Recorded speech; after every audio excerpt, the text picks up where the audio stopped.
మహోన్నతుడా మా కన్న తండ్రి, మీ ఘనమైన పరిశుద్ధమైన శ్రేష్టమైన నామమునకు స్తుతులు స్తోత్రములు చెల్లించుకుంటున్నాం తండ్రి.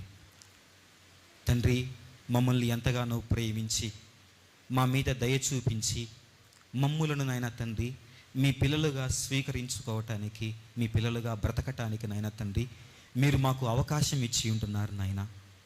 మీరు ఇచ్చినటువంటి ఆ గొప్ప అవకాశమునకై ఎంతగానో స్తుతులు చెల్లిస్తున్నాం తండ్రి. మా జీవితంలో క్షణం క్షణం ప్రతి దినము నాయన తండ్రి ఎన్నో తప్పులు చేస్తున్నప్పటికీ నాయన తండ్రి మమ్మల్ని ప్రేమించి మా మీద దయ చూపించి మమ్మల్ని క్షమించి అపారమైన వాత్సల్యాన్ని చూపించి తండ్రి మళ్ళీ మమ్ములను సజీవులకు నిలవబెట్టి మాకు మరొక దినాన్ని అవకాశంగా ప్రసాదించిన మహా గొప్ప ఘన తండ్రి, మీ ఘనమైన నామానికి స్తుతులు చెల్లిస్తున్నాం నాయన. అయ్యా, ఇప్పుడు కొన్ని విషయాలు తండ్రి, విలువైన సంగతులు మీరు రాయించి ఇచ్చినటువంటి ఈ జ్ఞాన గ్రంథములో నుంచి, ఈ పరిశుద్ధ గ్రంథములో నుంచి మాట్లాడుకోవటానికి తండ్రి మేము సిద్ధపడుతూ ఉంటుండగా, అల్పుడనైనా తండ్రి, ఏమాత్రము తండ్రి అర్హత లేని వాడనైనా తండ్రి మీరు నాకు తోడుగా ఉండి నన్ను నడిపించమని ప్రాధేయపడుతున్నాం తండ్రి. చెబుతున్న ప్రతి మాట నా మాటగా కాక మీ మాటగా భావించి మా అందరి హృదయాలను సరిచేసుకొని మీరు మెచ్చే, మీకు నచ్చే యవన జీవితాన్ని తండ్రి జీవించే చక్కని మనస్సును మా అందరికీ ప్రసాదిస్తారని ప్రాధేయపడుతూ యేసుక్రీస్తు ప్రభుల వారి యొక్క ఉన్నతమైన నామమున ఈ ప్రార్థన అడిగి వేడుకుంటూ సమర్పిస్తున్నాం తండ్రి. ఆమేన్. ప్రేమన దేవుని వాళ్ళారా, దేవుని మహాకృపను బట్టి దేవుడిచ్చినటువంటి ఈ చక్కని సమయానికి మరొకసారి దేవుని స్తుతిస్తూ చేరువచ్చిన మీ అందరికీ మరొకసారి క్రీస్తునామములో శుభములు తెలియచేస్తూ కొన్ని విలువైన సంగతులు ధ్యానించుకునే ప్రయత్నం చేద్దాం. మీకు ఇవ్వబడినటువంటి నోట్బుక్లో విలువైన సంగతులు రాసుకోవటానికి ప్రయత్నం చేస్తారని ఎంతగానో ఆశపడుతున్నాను. ఎందుకు అనంటే, మన మాట, ఇప్పుడు మాట్లాడుతున్న మాట మనుషులు మాట్లాడే మాటలు కావు, దేవుడే మనతో మాట్లాడుతున్నాడు. దేవుడు మాట్లాడే ప్రతి మాట నిజంగా 7 సార్లు పుటం వేసిన వెండి కంటే ఎంతో శ్రేష్టమైనది, మేలిమి బంగారం కంటే శ్రేష్టమైనది, జుంటితైన దారుల కంటే మధురమైనది అని చదువుకున్నాం. అంతేకాదు, మనం వినబోయే మాట లేదా మనం ధ్యానించుకోబోయే మాట భూ సంబంధమైనది కాదు, దైవ సంబంధమైనది, పర సంబంధమైనది. పైనుండి వచ్చినటువంటి ప్రతి శ్రేష్టమైన ఈ జ్ఞానపు మాటలను మనం గుర్తుపెట్టుకోవటానికి, వాటిని మన దైనందిన జీవితంలో అన్వయించుకోవటానికి, ప్రవర్తించుకోవటానికి సాధన ఎంతో అవసరం ప్రేమైన దేవుని వాళ్ళారా. అందుకే భక్తుడైన పౌలు గారు తిమోతి గారితో ఏమంటారో తెలుసా? దేవభక్తి విషయంలో నిన్ను నీవే సాధకం చేసుకో అంటాడు. సాధకం ఎలా చేస్తాం? ఒకే విషయాన్ని పదే పదే పదే పదే మళ్ళీ చేయటం ద్వారా అది మన మనస్సుల్లో ముద్రింపబడుతుంది. దాన్నే సాధన అంటాం. ఇప్పుడు మనం వింటున్న మాట ఒకసారి రాసుకొని మళ్ళీ మళ్ళీ దాన్ని ధ్యానించుకొని మన జీవితాలను మెరుగుపరుచుకోవటానికి ప్రయత్నం చేద్దాం. అట్టి మంచి ఉద్దేశంతోనే మీకు ఈ నోట్స్ ఏర్పాటు చేయబడింది ప్రేమన దేవుని వల్లరా. కాబట్టి మంచి మనసుతో, మంచి ఆసక్తితో చెప్పే ప్రతి మాటను నోట్ చేసుకోవటానికి ప్రయత్నం చేయండి. చేరువచ్చిన ప్రతి ఒక్కరూ మ్యాక్సిమం 90% యవనస్తులు, యంగ్స్టర్స్. యవన కాలం అన్నది చాలా సవాళ్ళతో కూడినటువంటి కాలం ప్రేమన దేవుని వాళ్ళారా. ఏమండి, ఒక వయసు దాటిన తర్వాత 40 ఏళ్ళు 50 ఏళ్ళ వయసు దాటిపోయిన తర్వాత మనసును అదుపు చేసుకోవటం సులభం. ఎందుకంటే ఎన్నో బాధ్యతలు తల మీద ఉంటాయి. కుటుంబం అని, పిల్లలని, సంపాదన అని, ఉద్యోగం అని ఎన్నో బాధ్యతలు తల మీద ఉంటాయి. కాబట్టి మనస్సులను అదుపు చేసుకోవటం సులభం. కానీ యవ్వనం అలాంటిది కాదు ప్రేమన దేవుని వాళ్ళారా. స్వేచ్ఛతో కూడినది. మనస్సు రెక్కలు విప్పి ప్రపంచాన్ని చూడాలని ప్రయత్నం చేస్తూ ఉంటుంది యవ్వనం. దాన్ని అదుపు చేయటం అసాధ్యం ప్రియమైన దేవుని వారలారా. అందుకే యవ్వనంలో ఒత్తిడులు ఎక్కువ ఉంటాయి, సంఘర్షణలు ఎక్కువ ఉంటాయి. ఎటువైపు నిర్ణయం తీసుకోవాలో ఆలోచించే సరైనటువంటి సామర్థ్యం తక్కువ ఉంటుంది ప్రియమైన దేవుని వారలారా. అంతేకాదు, యవ్వనం రకరకాల భావోద్వేగాలకు నిలయం.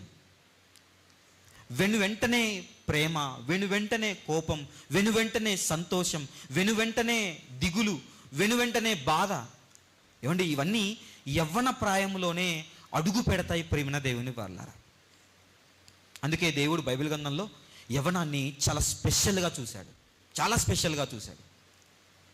యవనస్తుల విషయంలో చాలా స్పెషల్ కేర్ తీసుకున్నాడు ప్రియమైన దేవుని వారలారా. అంతేకాదు, యవనస్తులకు బలం ఎక్కువ, స్ట్రెంగ్త్ ఎక్కువ, వాయిస్ ఎక్కువ ఉంటుంది, పనిచేసే సామర్థ్యం ఎక్కువ ఉంటుంది. ఎన్నో విధాలుగా వాళ్ళ టాలెంట్స్ని సక్రమమైనటువంటి పరిస్థితుల్లో పెట్టుకొని సంపాదన వైపు వెళ్తారు. వాళ్ళ టాలెంట్స్ను ఉపయోగించుకొని ఎదుటివారిని ఆకర్షించుకోవటం మొదలు పెడతారు. అందుకే యవ్వనం చాలా ప్రతిభమైనటువంటి విషయాలకు నిలయం ప్రియమైన దేవుని వల్ల. ఎన్నో టాలెంట్స్ ఊపిరి పోసుకునేది యవ్వనంలోనే. అందుకే యవ్వనం చాలా స్పెషల్. అంతేకాకుండా మన ఇండియాలో యంగ్స్టర్స్ ఎక్కువ. అందుకే ఇండియాని ఏమంటారో తెలుసా? యంగ్ ఇండియా అంటారు. ఇండియాలో యవనస్తుల శాతం ఎక్కువ అంట ప్రేమన దేవుని వల్ల. ప్రపంచంలో కావచ్చు, ఎక్కడ చూసినా కావచ్చు, యవనస్తులకు ఉండేటువంటి విలువ, యవన వయస్సుకు ఉండేటువంటి విలువ చాలా స్పెషల్. ఏమండి, 30 దాటిందనుకోండి, 35 దాటిందనుకోండి, ఉద్యోగాలు ఇస్తారా ప్రభుత్వం? ఇవ్వదు. సాఫ్ట్వేర్ కంపెనీలకు వెళ్ళి చూడండి, ఎవరు కావాలంట? ఫ్రెషర్స్ కావాలి. అప్పుడప్పుడే ఫ్రెషర్స్ ఉన్నవాళ్ళు కావాలి. యవ్వనం దేనికైనా ఎలా మారిపోయిందనంటే ఒక అవసరమైనటువంటి విషయంగా మారిపోయింది ప్రియమైన దేవుని వల్ల. ఈ లోకానికే కాదు, దేవునికి కూడా యవ్వనం చాలా అవసరం. అందుకే ఆదాము గారిని భూమి మీద తయారు చేసేటప్పుడు బాలుడిగా సృష్టించలేదు. ఎలా చేశాడమ్మా? ఒక నిండు యవ్వనస్తుడిగా తయారు చేశాడు. ఒక చార్మింగ్ పర్సన్గా తయారు చేశాడు ఆదాము గారిని, అవ్వమ్మ గారిని. ఇరువురిని, యంగ్స్టర్స్ని ఈ భూమి మీదకి అడుగు పెట్టేలా చేశాడు ప్రేమన దేవుని వారలారా. దేవుడి మనసులో కూడా యవ్వన జీవితానికి చాలా ప్రాముఖ్యతనిచ్చినట్టుగా తెలుస్తుంది.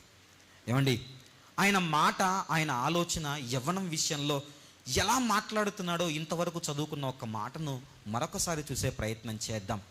యోహాను గారు రాసినటువంటి మొదటి పత్రిక 2వ అధ్యాయము 14వ వచనం చూడండి ప్రియమైన దేవుని వాళ్ళరా. యోహాను గారు రాసినటువంటి మొదటి పత్రిక 2వ అధ్యాయము 14వ వచనం. యవనస్తులారా, ఏదటమ్మా? మీరు బలవంతులు, దేవుని వాక్యము మీ యందు నిలుచుచున్నది, మీరు దుష్టుణ్ణి జయించి ఉన్నారు గనుక మీకు రాయుచున్నాను. యవనస్తులారా, మీరు బలవంతులు అన్నాడు, మంచి విషయమే. దేవుని వాక్యము మీ యందు ఏం చేస్తున్నట్టమ్మా? నిలుచుచున్నది. అంటే దేవుని యొక్క వాక్యము ఎవరి మీద ఎక్కువగా నిలవటానికి తహతహలాడుతుంటో తెలుసా? యవ్వన హృదయం అనే పలకల మీద ఆయన వాక్యాన్ని రాయటానికి దేవుడికి ఇంట్రెస్ట్ ఎక్కువ ప్రేమైన దేవుని వల్ల. నా కోసం, నా పని కోసం, లేదా నేను ఏర్పాటు చేయబోయే వారు ఎలా ఉండాలంటే మంచి యవనస్తుడు కావాలి నా కోసం. అందుకే దేవుని వాక్యం మీద ఏం చేస్తుందమ్మా? నిలుస్తుంది అంటున్నాడు. అంతేకాదు, కింద ఒక విచిత్రమైన మాట మాట్లాడాడండి. ఆ మాట చదివినప్పుడు నాకు చాలా భయం అనిపించింది. ఏంటో చూడండి ఆ మాట. లేదు, మీరు దుష్టుల్ని జయించి ఉన్నారు అన్నాడు. ఏమా? యవనస్తులు ఎలా చేస్తున్నారంట? ఏం చేస్తున్నారంట? దుష్టుల్ని జయించి ఉన్నారు అన్నాడు. మీరు యవనస్తులు కనుక, మీరు బలవంతులు కనుక, దేవుని వాక్యం మీ వద్దకు వస్తుంది కనుక మీరు దుష్టుల్ని జయిస్తే మంచిదమ్మా అని చెప్పట్లేదు. ఏమంటాడమ్మా? మీరు దుష్టుని ఆల్రెడీ జరిగిపోయింది. దేవుడి యొక్క ఆశ ఏంటో తెలుసా? నేను చూడబోయే ప్రతి యవనస్తుడు, నేను ఇచ్చే ప్రతి యవనస్తుని జీవిత కాలం ఎలా ఉండాలో తెలుసా? వాడు ఆల్రెడీ దుష్టుని ఏం చేసి ఉండాలి? ఏమండి, మనం నిజంగా దుష్టుని జయించి ఉన్నామా? మన గుండెల మీద చేసుకుని ఆలోచించుకుందాం. మనం జయించామా అండి? జయించిన వాణ్ణి నాతో కూడా సింహాసనం మీద కూర్చుండబెడతానని దేవాది దేవుడు సింహాసనాలు వేసి కూర్చున్నాడు. ప్రియమైన దేవుని వాళ్ళారా, ఎవడైనా నా కోసం దుష్టుని జయించిన వాడు ఎవడైనా ఉన్నాడేమో అని. మీకు బలం ఇచ్చాను, మీకు వాక్యం ఇచ్చాను, మీకు ఆలోచించే శక్తి ఇచ్చాను. మీకు ఏమి ఇచ్చానో తెలుసా? టాలెంట్స్ ఇచ్చాను, మీకు మంచి తలాంతులు ఇచ్చాను. యవ్వన ప్రాయంలోనే మంచి తలాంతులు ఇచ్చాను. ఇది చాలా ప్రధానమైనది ఈ యవన ప్రాయం. ఈ యవన ప్రాయంతో మీరేం చేయాలో తెలుసా? దుష్టుని మీరేం చేయాలయ్యా? జయించాలయ్యా. అందుకే అంటాడు కీర్తనల గ్రంథంలో మాట మాట్లాడతాడు. ఏంటటమ్మా? యవన కాలములో పుట్టిన కుమారులు బలవంతుని చేతిలో బాణాలట, వానితో తన అంబుల పొది నింపుకొనినవాడు ధన్యుడు. దేవుడి యొక్క కోరిక ఏంటో తెలుసా? ఒక చక్కని సానబట్టినటువంటి ఒక యవ్వన జీవితం నాకు కావాలి. మీద నేను వాక్యం పెడతానయ్యా. వానికి ఎదురుగా దుష్టుని పంపుతాను. నాతో ఏంట్రా పోరాడేది నువ్వు? నా కొడుకున్నాడు, ముందు వాడిని దాటుకొని రా అని వాడిని నిలబెట్టాలనుకుంటాడట. ప్రేమైన దేవుని వాళ్ళ, బలవంతుని చేతిలో బాణముల వంటి వారు యవన కాలములో పుట్టిన ఒక మంచి దేవుని కుమారుడు అని మాట్లాడుతున్నాడు. వానితో తన అంబుల పొది నింపుకోవాలి. దేవునికి కూడా ఒక అంబుల పొదింది. ప్రేమైన దేవుని వాళ్ళ, అంబుల పొదిలో అంబులు ఎవరో తెలుసా? అంబుల్ లాంటి మీరే, మనమే. ప్రియమైన దేవుని వాళ్ళరా, దేవుని యొక్క అంబుల పొదిలో వదిలించుకోవాలన్నది దేవుని యొక్క ఆశ. నీతో నేను యుద్ధం చేయిస్తాను, నీతో నేను యుద్ధం చేయిస్తాను, నిన్ను పంపిస్తాను ముందుకి. అందుకే అంటాడు, యవన కాలమున నరుడు దేవుని కాడి మోయుట నరునికి ఏంటమ్మా? మేలు అన్నాడమ్మా. ప్రేమైన దేవుని వల్ల మేలు. దేవుని దృష్టి అంతా తన కాడి, తన ఆశ, తనకున్నటువంటి గమ్యాలు, తనకున్నటువంటి గోల్స్, ఎవ్రీథింగ్ ఎవరి ద్వారా సాధించుకోవాలనుకుంటున్నాడు తెలుసా? యవ్వన కాలంలో పుట్టినటువంటి పిల్లల ద్వారా. ఏమండి, బాగా ఎదుగొచ్చిన పిల్లల్ని అడగండి, తల్లిదండ్రులను అడగండి. నా కుమారుడు నాకు చేతికి రావాలి, నా చేతికి వచ్చిన తర్వాత నాకు సపోర్ట్గా ఉండాలి నా కుమారుడు, నా పనిలో సపోర్ట్గా ఉండాలి నా కుమారుడు. వాడు ఎప్పుడెప్పుడు చేతికి వస్తాడా అని ఎదురు చూస్తున్నాను అంటాడు ఎదిగే ఒక కుమారుని చూసి ఒక తండ్రి. ప్రియమైన దేవుని వాళ్ళ, కానీ యవ్వనం ఎలా మారిపోయిందో తెలుసా? ఈ భూమి మీద ప్రతి యవనస్తుడు తనకి ఇష్టం వచ్చినట్టు బతుకుతున్నాడు. ప్రియమైన దేవుని వల్ల దేవుడికి ఆ విషయం అర్థమైంది. అందుకే ప్రసంగి గ్రంథంలో ఒక చక్కని మాట మాట్లాడతారు. ఏమంటాడో తెలుసా? చూడండి, ఒక్కసారి చూసుకుందాం. ప్రసంగి గ్రంథము 11వ అధ్యాయము. ప్రసంగి గ్రంథము అందరికీ తెలిసిన మాట, ఒకసారి జ్ఞాపకం చేసుకునే ప్రయత్నం చేద్దాం. ప్రసంగి గ్రంథము 11వ అధ్యాయము 9వ వచనాన్ని చూడండి. ప్రియమైన దేవుని వాళ్ళారా, నా కుమారుడా, యవనుడా, నీ యవనమందు సంతోషపడుము, నీ యవన కాలమందు నీ హృదయమును సంతుష్టిగా ఉండనిమ్ము, నీ కోరిక చొప్పున, నీ దృష్టి యొక్క ఇష్టము చొప్పున ప్రవర్తింపుము. అయితే వీటన్నిటిని బట్టి దేవుడు నిన్ను తీర్పులోనికి తెచ్చునని జ్ఞాపకముంచుకొనుము. యవనస్తుడికి ఉండే సంతోషాలన్నీ అనుభవించమంటున్నాడు దేవుడు. నీ ఇష్టము చొప్పున ప్రవర్తిస్తావా? పలానా తినాలనుకుంటున్నావా? తిన్నాయినా. పలానా చోటికి వెళ్ళి ప్రకృతిని ఆస్వాదించాలనుకుంటున్నావా? ఆస్వాదించు. పాట పాడాలా? పాడు. ఏం చేస్తావో చేయనైనా, కానీ ప్రతి దాని వెనకాల ఏముంటుందో తెలుసా? నేను లెక్క అడుగుతాను నిన్ను, నీ ప్రవర్తనను బట్టి నిన్ను లెక్క అడుగుతాను అని మాట్లాడుతున్నాడు ప్రియమైన దేవుని వల్ల. ఏమండి, దేవుడు ఆ వార్నింగ్ వర్డ్స్ ముందుగానే రాసుకున్నాడు. మనం అందరము ఆ వార్నింగ్కి తగ్గట్టుగా బ్రతకట్లేదు, మనకి ఇష్టం వచ్చినట్టు బతుకుతున్నాం. ఏమండి, ఈరోజు కేవలం ఒక 3 లేదా 4 పాయింట్స్ మాత్రమే మీ హృదయాల్లో చొప్పించి నేను అన్నగారికి సమయాన్ని ఇవ్వాలనుకుంటున్నాను. కేవలం 3 లేదా 4 పాయింట్స్ చెప్తున్నాను ప్రేమైన దేవుని వల్ల. ఏమండి, మన జీవితంలో సులువుగా చిక్కులు పెట్టే పాపాలు ఉంటాయా లేవా? ఉన్నాయని చెప్పాడా? ఉన్నాయి. ఏమండి, పాపం ఎలాంటిదంటే పాపం చేస్తున్నామన్న సంగతి కూడా మనకు తెలియకుండా మనల్ని నడిపించేదే పాపం. మళ్ళీ చెప్తున్నాను, నేను చేసేది పాపమా? నేను చేసేది పాపమా? నేను మాట్లాడేది తప్పుడు మాటనా? నేను ఆలోచించేది తప్పుడు ఆలోచననా? ఏమండి, లోకం ఏమంటుందో తెలుసా? యవనస్తుని చూసి, యవనస్తుడండి, వయసులో ఉన్నాడండి, ఆ మాత్రం ఎంజాయ్ చేయకపోతే ఎలాగా? వయసులో ఉన్నాడు కదా, వయసులో ఉన్నవాడికి ఎన్నో కోరికలు ఉంటాయండి, ఆ మాత్రం ఎంజాయ్ చేయకపోతే ఎలా? ఏమండి, వినడానికి ఏదో సాధారణమైన మాటలాగా ఉంది కదండి. ఈ మాట సాధారణమైన మాటలాగా ఉంది కదా. నచ్చింది తినాలండి, వాళ్ళు నచ్చిన చోటుకి తిరగాలండి, ఎప్పుడు ఇంట్లోనే కట్టేసి కూర్చుంటే ఎలాగా? వెళ్ళి స్నేహితులతో ఆడుకోపో, వెళ్ళు స్నేహితులతో కలువు, కమ్యూనికేషన్ స్కిల్స్ బలపడాలి కదా నీకు, వెళ్ళు. ఏమండి, లోకం ఎలా మారిపోయిందో తెలుసా? యవన జీవితం అనంటే ఎన్ని తప్పులు చేసినా చిన్నోడు కదండి, యంగ్స్టర్ కదండి, ఏం కాదులేండి, పర్వాలేదులేండి, ఇలాంటి మాటలు మన స్నేహితుల దగ్గర కావచ్చు, లేదా మన కాలేజీలో లెక్చరర్స్ దగ్గర కావచ్చు, లోకంలో పెద్ద మనుషులను చెప్పుకునే వారి దగ్గర నుంచి కావచ్చు, వీళ్ళందరి దగ్గర నుంచి విన్న మాటలే ప్రియమైన దేవుని వాళ్ళరా. కానీ దేవుడు దాన్ని ఏమంటాడో తెలుసా? పాపం అంటున్నాడు. పాపం అని మాట్లాడుతున్నాడు ప్రియమైన దేవుని వాళ్ళరా. నువ్వు బైబిల్ను పట్టుకున్నావా? నువ్వు దేవుని సన్నిధిలో దేవుని కుమారుడని చెప్పుకుంటున్నావా? నీ యవ్వన కాలములో నీ ఇష్టం వచ్చినట్టు ప్రవర్తించడానికి వీల్లేదు. అది నా చిత్తానికి వ్యతిరేకమైతే అది ఏంటో తెలుసా? పాపం అన్నాడు ప్రియమైన దేవుని వాళ్ళ. ఏమండి, సర్వసాధారణంగా ఈ లోకంలో ఉన్నటువంటి ప్రతి యవ్వనస్తుడు ఇప్పుడు దేనికి బానిసైపోయాడమ్మా? దేనికి బానిసైపోయాడు? దేనికి? మొబైల్కి బానిసైపోయారు. మొబైల్ పెద్ద బానిసత్వం కాదు ప్రియమైన దేవుని వల్లరా. మొబైల్లో ఉన్న అనేకమైన విషయాలకు బానిసైపోయాడు ప్రియమైన దేవుని వల్లరా. ఒంటరితనం పెరిగింది, రహస్యమైనటువంటి విషయాలు చేయటం పెరిగిపోయాయి.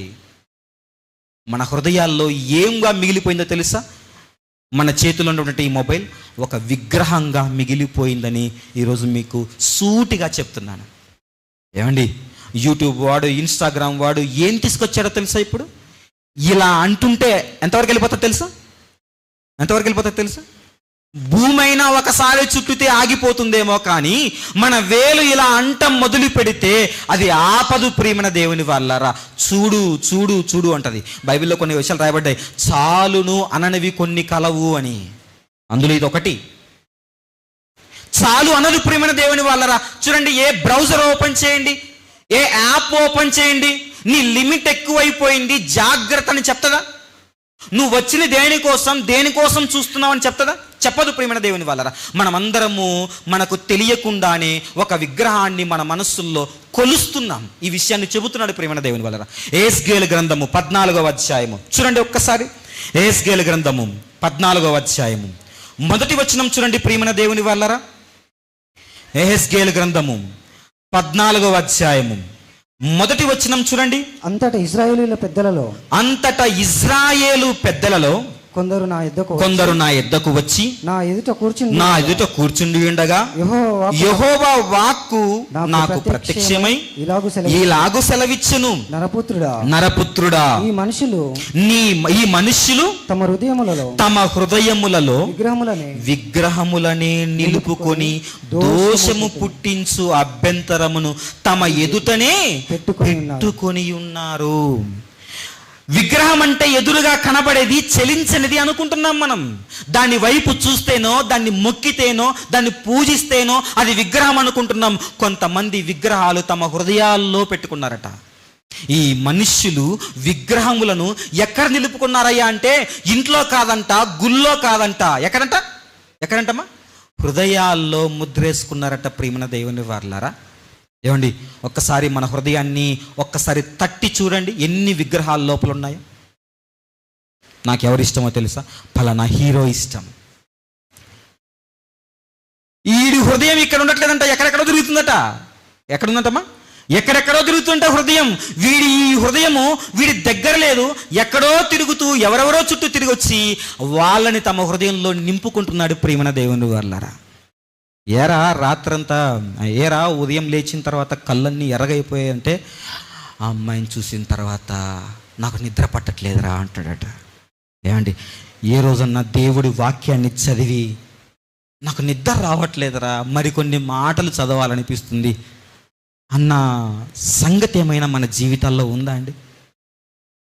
నాకు నిద్ర రావట్లేదయ్యా, నేను చదువుకోవాలి అన్న విషయం ఏదైనా ఉందా? ఏమండి, ఒక మూవీ 3 గంటలు చూడటానికి, లేదా ఒక అందమైన దృశ్యాన్ని ఎక్కువసేపు చూడటానికి మనం సమయాన్ని వెచ్చిస్తున్నామే. దేవుణ్ణి ఆరాధించటానికి కావచ్చు, దేవుని గురించి ధ్యానం చేసుకోవటానికి కావచ్చు సమయం ఉందా? దావీదు గారు అంటారు, దీవారాత్రం ఏం చేశాడంట? ఆయన ధ్యానించాడట. దీవారాత్రము ధ్యానించాడట. ప్రియమైన దేవుని వాళ్ళ, సూటిగా ఒక ప్రశ్న. మనకిష్టమైన వాళ్ళు మన లైఫ్లో ఒకరు ఉంటారు. మనకిష్టమైన పర్సన్, మన నాన్న, మనల్ని ప్రేమించే వాళ్ళు ఎవరో ఒకరు, మన స్నేహితుడు, మన స్నేహితురాలు, ఎవరో ఒకరు ఇష్టమైన వాళ్ళు ఒకరు ఉంటారు. ఏమండి, వాళ్ళతో ఎంతసేపు మాట్లాడుతున్నావు? నీ దేవునితో ప్రార్థనలో ఎంతసేపు మాట్లాడుతున్నావు? వాళ్ళకి ఎన్నిసార్లు ఫోన్ చేసింటావు? నీ దేవునికి దినములో ఎన్నిసార్లు మోకరించి ప్రార్థన చేసింటావు? దేవుడు అంటాడు, నాకంటే ఎక్కువగా ఎవరినైతే నువ్వు ప్రేమిస్తావో వాడు నా ప్రేమకు పాత్రుడు కాదు అని చెప్పేశాడు. అంటే వాడు దేవుణ్ణి విగ్రహంగా పెట్టుకోలేదు, దేవుణ్ణి వాడు దేవుడిగా చూపించుకోవటం లేదు. ఎవరిని చూసుకుంటాడో తెలుసా? దేవుని కంటే ఎవరినో ఎక్కువగా ప్రేమిస్తున్నాడు. నీ అమ్మ కూడా ఉండకూడదు, నీ తండ్రి కూడా ఉండకూడదు నాకంటే ఎక్కువగా. మీ నాన్నతో 10 సార్లు ఫోన్ చేసి మాట్లాడావే, మీ అమ్మతో 10 సార్లు ఫోన్ చేసి మాట్లాడావే, నీ స్నేహితుడితో 5 టైమ్స్ మాట్లాడావే, నాతో ఎన్నిసార్లు మోకరించి మాట్లాడేవాడు అడుగుతాడు. ఒకవేళ నువ్వు అలా మాట్లాడకపోతే నీకు మీ అమ్మ ఒక విగ్రహమే, మీ నాన్న ఒక విగ్రహమే, నీ ప్రాణ స్నేహితుడు కూడా ఒక విగ్రహమే. ఎన్నిసార్లు నా గురించి ఆలోచించావు అని అడుగుతాడు. ప్రేమన దేవుని వల్ల హృదయంలో ఏముందంటమ్మా? విగ్రహం ఉందట. ప్రేమన దేవుని వల్ల అందుకే అంటున్నాడు, వ్యర్థమైన వాటిని చూడకుండా నా కన్నులు తిప్పయ్యా. ఒక యవనస్తుడు చేసుకున్నటువంటి తీర్మానం ప్రేమన దేవుని వాళ్ళరా. మొబైల్ ఉంది, దాన్ని వదిలించుకోలేము ఎలాగూ. అందులో యాప్స్ ఉన్నాయి, దాన్ని వాడటం మానలేము ఎలాగూ. అందుకే అంటాడు, ఒకవేళ నువ్వు అది వాడుతున్నా ఏం చేయకూడదంట? వ్యర్థమైన వాటిని చూడకుండా నీ కన్నులు ఏం చేయాలంటమ్మా?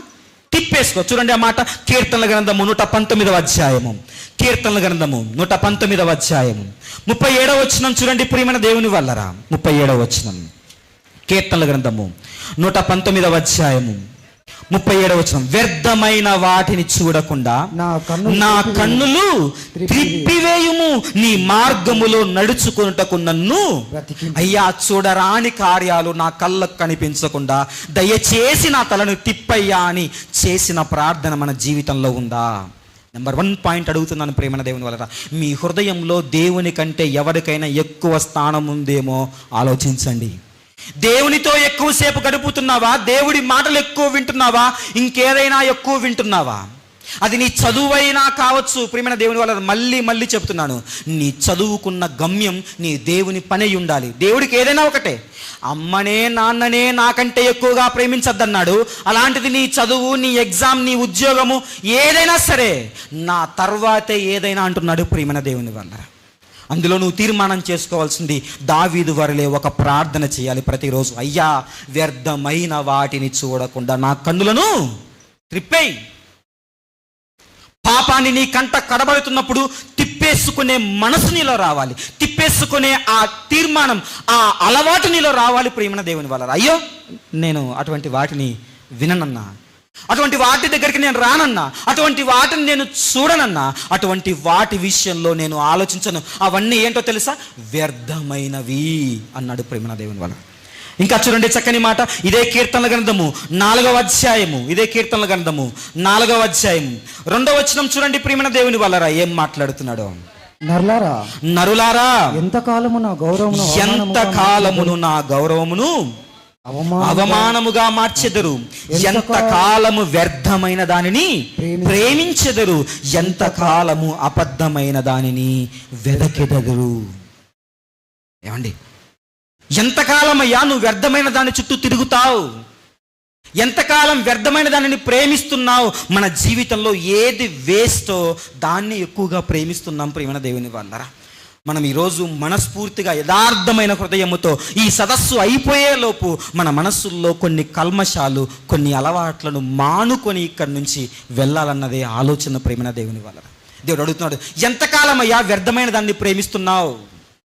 చూడటం మొదలు పెట్టావు, వెళ్తూనే ఉంది. దేవుడి వాక్యం ఒకవైపు మాట్లాడుతుంది, ఎంతకాలం, ఇంకెంతసేపు అయ్యా, ఎంతసేపు మాట్లాడుతున్నావయ్యా, ఎంతసేపు ఆలోచిస్తున్నావయ్యా, ఎంతసేపు చూస్తున్నావయ్యా అని మాట్లాడుతున్నాడు. మరో భక్తుడైతే ఒక మెట్టి ఎక్కిపోయి ఎలా మాట్లాడుతున్నాడో తెలుసా?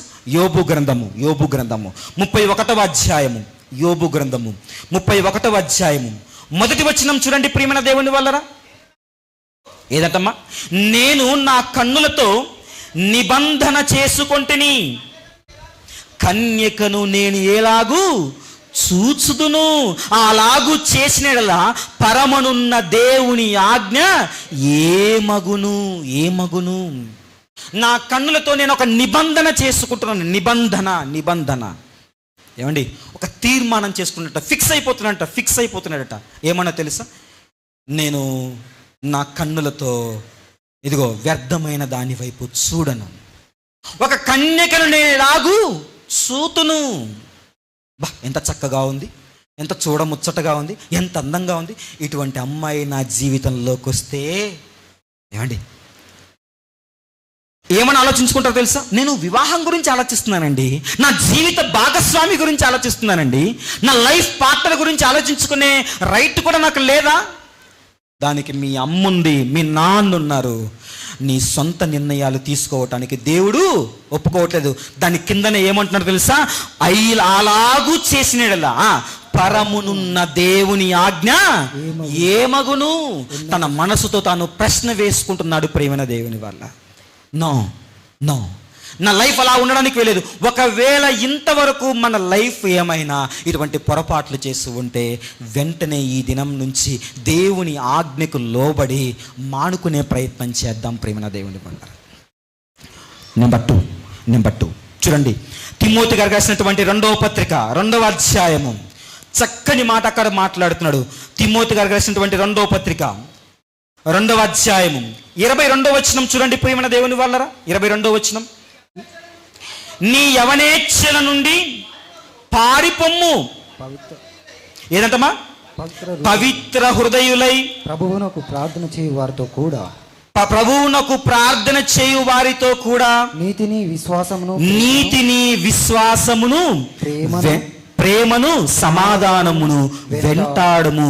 నీవు యవనేచ్ఛల నుండి పారిపో అని మాట్లాడుతున్నాడు.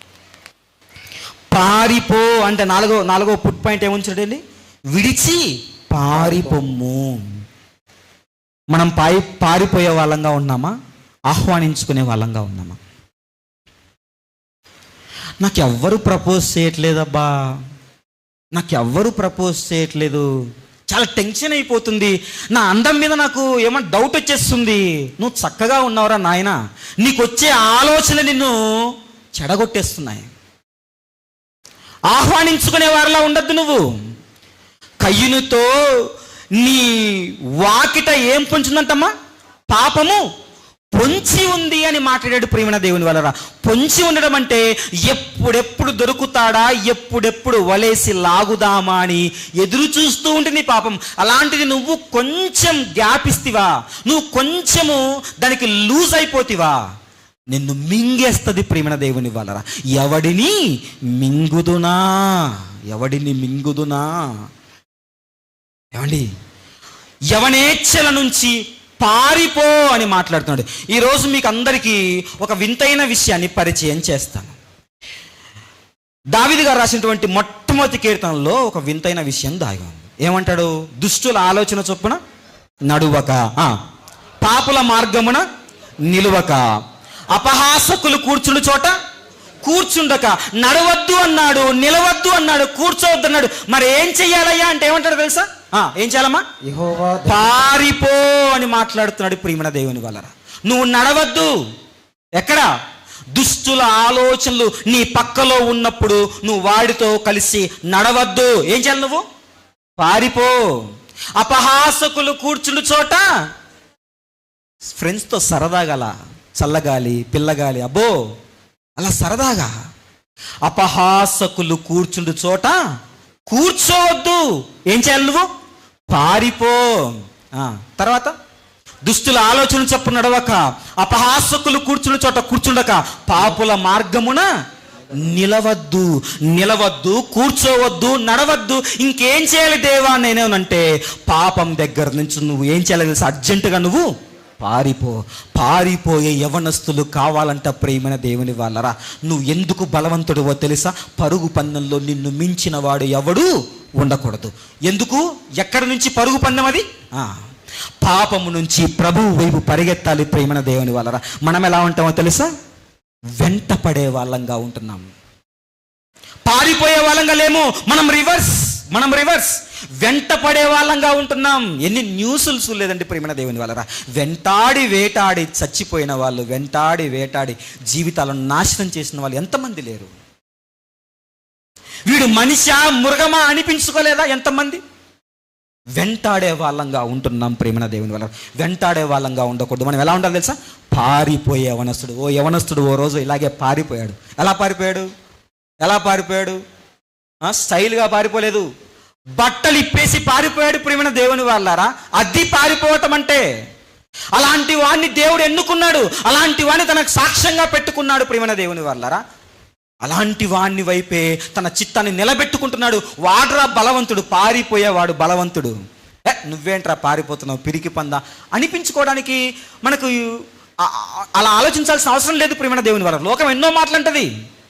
అమ్మాయిలంటే భయమా నీకు? నన్ను చూసి నేర్చుకోరా నీకు? నేను మాట్లాడతా, నేను నేర్పిస్తా నీకు. నువ్వు వాళ్ళ దృష్టిలో పిరికి వాడవైనా సరే, దేవుని దృష్టిలో నువ్వెవరో తెలుసా? బలవంతుడివి. అందుకే అంటున్నాడు, మీరు బలవంతులు. మీరు దుష్టుని జయించాలంటే విగ్రహాన్ని కూల్చాలి ఫస్ట్. రెండోది పాపము నుంచి దూరంగా పారిపోవాలి. ఇక 3వ పాయింట్ చూడండి ప్రియమైన దేవుని వాళ్ళరా. రోమిలికి రాసిన పత్రిక 12వ అధ్యాయము 9వ వచనం. ప్రియమైన దేవుని వాళ్ళరా, రోమిలికి రాసిన పత్రిక 12వ అధ్యాయము 9వ వచనం చక్కని మాట అక్కడ రాయబడింది ప్రియమైన దేవుని వాళ్ళరా. మీ ప్రేమ నిష్కపటమైనదై ఉండవలెను, చెడ్డ దానిని అసహించుకొని మంచి దానిని హత్తుకొని ఉండండి. చెడ్డదాన్ని ఏం చేయాలంటమ్మా? ఏమండి, నేను మంచి బిలీవర్నండి, నాకు బైబిల్ ఉందండి, నేను బైబిల్ని బాగా చదువుతానండి, నేను మంచిగా ప్రార్థన చేస్తానండి, వారం చర్చికి వెళ్తానండి, నేను అన్ని విషయాల్లో కరెక్ట్గా ఉంటానండి, మంచిదాన్ని బాగా హత్తుకుంటానండి, నాకు దేవుడు అంటే చాలా ఇష్టం, నాకు దేవుడు అంటే చాలా ప్రేమ, అన్నీ బాగానే ఉన్నాయి. కానీ ఒకటి చేయట్లేదంట. ఏంటంటమ్మా అది? చెడ్డదాన్ని అసహించుకోవట్లేదంట. అన్న మరి మంచిదాన్ని హత్తుకుంటే చెడ్డదాన్ని అసహించినట్లే కదా అని మీరు అనొచ్చు. ఒక ఎగ్జాంపుల్ చెప్తాను మీకు. ఏమండి, మనకు పబ్లిక్ టాయిలెట్స్ కనబడుతుంటాయి. సులభ్ కాంప్లెక్స్ వెళ్ళారా? మనలో చాలా మంది అక్కడికి వెళ్ళింటాం. ఏమండి, సులభ్ కాంప్లెక్స్ దగ్గరికి వెళ్ళగానే మనం ఏం చేస్తాం? ఆటోమేటిక్గా ఏం చేస్తాం? ముక్కు మూసుకుంటామా లేదా? ఎందుకమ్మా? ఆ వాసన మనకు పడదు, ఆ స్మెల్ మనం తీసుకోలేం దాన్ని, అది మంచిది కాదనిపిస్తుంది. అందుకే వెంటనే ఏం చేస్తామంటే దాన్ని అసహించుకుంటున్నాం, మన ముక్కును మూసుకుంటున్నాం, అది నాకు వద్దు అనుకుంటున్నాం ప్రియమైన దేవుని వాళ్ళరా. కానీ అక్కడే ఒక వ్యక్తి ఉంటాడు. ప్రతిరోజు ఉదయం నుంచి సాయంత్రం వరకు 100 మంది ఆ సులభ్ కాంప్లెక్స్లోకి వెళ్తున్నా ఆ ఒక్కడు మాత్రం ముక్కు మూసుకుంటాడా? ఎందుకు? వాడికి ఏమైపోయింది? అలవాటైపోయింది ప్రియమైన దేవుని వాళ్ళరా. అందుకే వాడు ఏం చేస్తున్నాడో తెలుసా? ఆ చెడ్డదాన్ని అసహించుకోవటం లేదు. వాడికి అదంతా ఇష్టం లేదు, ఇష్టము ఉందని కాదు, ఏం చేయట్లేదు దాన్ని అసహించుకోవట్లేదు. అందుకే దేవుడు గుచ్చి మరి ఆ పాయింట్ రాయిస్తున్నాడు. చెడ్డదాన్ని అసహించుకోవాలి, మంచిదాన్ని హత్తుకోవాలి. నేను అమ్మాయిలను కామెంట్ చేయను, కానీ కామెంట్ చేస్తే ఎవరైనా ఏం చేస్తాను తెలుసా? ఎంజాయ్ చేస్తాను, నవ్వుతాను, అంతే కదా.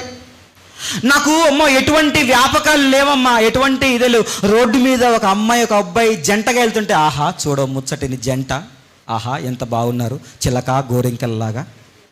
చెడ్డదాన్ని అసహించుకోవటం లేదు, కానీ చెడ్డ విషయంలో ఇతను లేడు, కానీ చెడ్డదాన్ని ఏం చేయట్లేదు, అసహించుకోవటం లేదు. దాన్ని చూసి ఎంజాయ్ చేస్తున్నాడు. దాని విషయంలో ఏమాత్రము సంకోచము లేకుండా ఆస్వాదించే ప్రయత్నం చేస్తున్నాడు ప్రియమైన దేవుని వల్ల. నేను పాటలు పాడనన్నా, సినిమా పాటలు, కానీ ఏం చేస్తాను, నేను వింటా, బాగుంటుంది. బస్సులో వెళ్తున్నప్పుడు బస్సులో పాటలు వస్తాయి, ఆటోమేటిక్గా మనకు తెలియకుండానే ఫుట్ స్టెప్స్ స్టార్ట్ అవుతాయి ప్రియమైన దేవుని వాళ్ళరా. అంటే ఏంటో తెలుసా? చెడ్డదాన్ని నువ్వు అసహించుకోవటం లేదు, ఎంజాయ్ చేస్తున్నావు. నేను పెట్టాను ఆ పాట, నేను పెట్టమన్నా నా పాట, నేనే పెట్టానా, నేను వింటున్నా లేదే, వాళ్ళు పెట్టారు, నేను జస్ట్ ఎంజాయ్ చేస్తున్నాను అలాగా, అంతే. దేవుడు అంటున్నాడు, చెడ్డదాన్ని అసహించుకోకపోతే నువ్వు నాకు పాత్రుడవు కాదయ్యా అని మాట్లాడుతున్నాడు ప్రియమైన దేవుని వల్ల.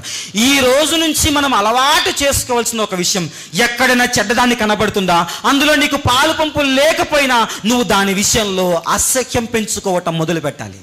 అందుకే అంటున్నాడు చూడండి, కొరింథీ సంఘానికి రాసినటువంటి మొదటి పత్రిక 13వ అధ్యాయము, కొరింథీ సంఘానికి రాసినటువంటి మొదటి పత్రిక 13వ అధ్యాయము 6వ వచనం చూడండి ప్రియమైన దేవుని వలరా. 6వ వచనం ఏంటంటమ్మా?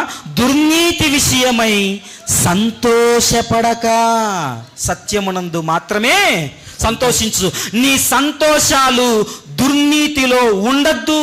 ఎక్కడైనా నీ కంటికి దుర్నీతి కనబడితే దాని విషయమై సంతోషం వ్యక్తం చేయొద్దు నువ్వు, కనీసం ఒక ఇంట్రెస్ట్ కూడా వ్యక్తం చేయొద్దు నువ్వు. దాని విషయంలో నువ్వు ఏం చేయాలో తెలుసా? అసహించుకోవటం మొదలుపెట్టు ప్రియమైన దేవుని వాళ్ళారా అని మాట్లాడుతున్నాడు. ఇంకా చివరిగా చూడండి, కీర్తనల గ్రంథము 97వ అధ్యాయము 10వ వచనం చూడండి ప్రియమైన దేవుని వాళ్ళారా. భక్తుడు ఏం మాట్లాడుతున్నాడో, కీర్తనల గ్రంథము 97వ అధ్యాయము 10వ వచనం చూడండి ప్రియమైన దేవుని వాళ్ళారా. యెహోవాను ప్రేమించు వారలారా, మీరు ఎవరైతే యెహోవాను ప్రేమించాలనుకుంటున్నారో, యెహోవాను ప్రేమించు వారలారా చెడుతనమును అసహించుకొనుడి. తన భక్తుల ప్రాణములను యెహోవాను ప్రేమించు వారలారా. మీరందరూ నేను I am son of God అనుకుంటున్నావా? ఐ లవ్ మై గాడ్ అనుకుంటున్నావా? ఐ లవ్ జీసస్ క్రైస్ట్ అనుకుంటున్నావా? ఆ ట్యాగ్ వేసుకొని తిరుగుతున్నావా? దేవుడు నీతో సూటిగా చెబుతున్నాడు, ఏంటో తెలుసా? నువ్వు నన్ను ప్రేమిస్తున్నావా? అయితే నువ్వేం చేయాలో తెలుసా? చెడ్డదాన్ని నువ్వు ఏం చేయాలో తెలుసా? అసహించుకో. చెడుతనాన్ని అసహించుకోవటం మొదలుపెట్టు. ఈ రోజు నుంచి ఈ హ్యాబిట్ని మనము ఎంకరేజ్ చేసుకోవాలి, మనలో మనమే ఎంకరేజ్ చేసుకోవాలి. దీనివల్ల స్నేహితులను కోల్పోతామండి. నో, దేవుడి కోసం ఎంతైనా కోల్పో. దీనివల్ల నేను సంతోషాలు కోల్పోతానండి నేను నా జీవితంలో. దీనివల్ల ఏ సంతోషమైనా సరే దీని కొరకు కోల్పో. దేవుని కోసం ఎంత కోల్పోతావో అంత సంపాదించుకోవటం ప్రేమ దేవుని వల్ల. దేవుని కోసం కోల్పోయే వారంగా మనం ఉండాలి. ఇక చివరి పాయింట్ చూడండి ప్రేమ దేవుని వల్ల. సామెతల గ్రంథము 3వ అధ్యాయము 6వ వచనం చూడండి. సామెతల గ్రంథము 3వ అధ్యాయము 6వ వచనం. నీ ప్రవర్తన అంతటి యందు ఆయన అధికారమునకు ఒప్పుకొనుము. ఒక యంగ్స్టర్ చేయవలసినటువంటి మొట్టమొదటి పని ఏంటో తెలుసా? నీ ప్రవర్తన అంతటి మీద దేవుణ్ణి అధికారిగా పెట్టుకో, నీకు సుపీరియర్గా పెట్టుకో. దేవుణ్ణి ఫస్ట్ ప్రియారిటీ కింద నీ జీవితంలో పెట్టుకో. Put God first in your life, in your priorities, every time at every situation. నువ్వు ఏం చేయాలో తెలుసా? నీ దేవుణ్ణి ఫస్ట్ ప్రియారిటీగా పెట్టుకో. ఆయన మాట, ఆయన ఆలోచన, ఆయన కోపం, ఆయన మనస్సు, ఆయన ప్రేమ, ఆయన ఇష్టం, ఆయన చిత్తం ఏదైనా సరే ఫస్ట్ దేవునికి ప్రియారిటీ కూడా మొదలు పెట్టుకో. ఆయన చిత్తానికి తల వంచు. తండ్రి, నేను ఈ పని చేయాలనుకుంటున్నాను, అది నీకు ఇష్టమా కాదా? ఫస్ట్ పర్మిషన్ ఎవరన్నారో తెలుసా? నీ తండ్రినో నీ తల్లినో కాదు ప్రేమ దేవుని వల్ల. ఫస్ట్ పర్మిషన్ నీ దేవుణ్ణి అడుగు, నీ దేవుణ్ణి అడుగు. చాలామంది లోకంలో ఉంటారు, ఎవ్వడి మాట వినద్దు, నీ మనసు మాట నువ్వు విను అంటది లోకం. కానీ దేవుడు అంటున్నాడు, నానా నీ మనసు మాట కూడా కాదు, నువ్వెవరి మాట వినాలి తెలుసా? నా మాటను. దేవుణ్ణి మీ జీవితంలో ఫస్ట్ ప్రియారిటీగా ఎవరైతే పెట్టుకుంటారో వారు తమ జీవితాల్లో అద్భుతాలు చూస్తారు ప్రేమ దేవుని వల్ల. దేవునికి సరెండర్ అయిపో, దేవుడి పదలకు సరెండర్ అయిపో. నువ్వు ఏం చేయమంటావు దేవా? అసలు నా జీవితంలో నువ్వు ఏం కోరుకుంటున్నావు? నా యవ్వనాన్ని దేనికోసం నువ్వు నిర్మించుకున్నావు? ఏమండి, దేవుడు అంటాడు అర్హమైన పాత్రలు కావాలి, నాకు అర్హమైన పాత్రలు కావాలి, అర్హమైన పాత్రలు కావాలంటున్నాడు కదా అప్పుడప్పుడు.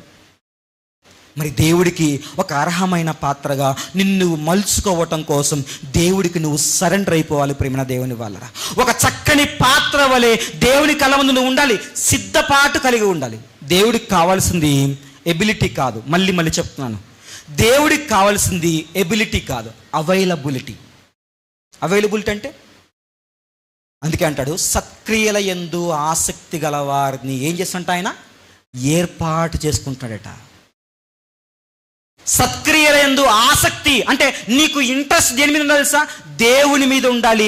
దేవుడి కోసమే అన్నట్టుగా నువ్వు ఆయన పాదాల దగ్గర రెడీగా ఉండాలి. ఆయన ఏదైనా ఒక పని పట్టుకొని, ఒక ఫైల్ పట్టుకొని, ఇప్పుడు ఈ ఫైల్కి సరిపోయేవాడు ఎవరైనా ఉన్నాడా వెతుకుదామని తన చెయ్యిని చాచేలోపు అక్కడ నీ పాత్ర, నీ హృదయం సిద్ధంగా ఉండాలి ప్రేమ దేవుని వలన. ఆయన దృష్టికి ఎలా కనపడదు తెలుసా? నీ పాత్ర, అబ్బా ఈ పాత్ర రమ్యంగా ఉండి సిద్ధంగా ఉంది, ఈ పాత్రను ఎన్నుకొని నా పనికి వినియోగించుకుంటాను అని అనుకోవాలి ఆయన.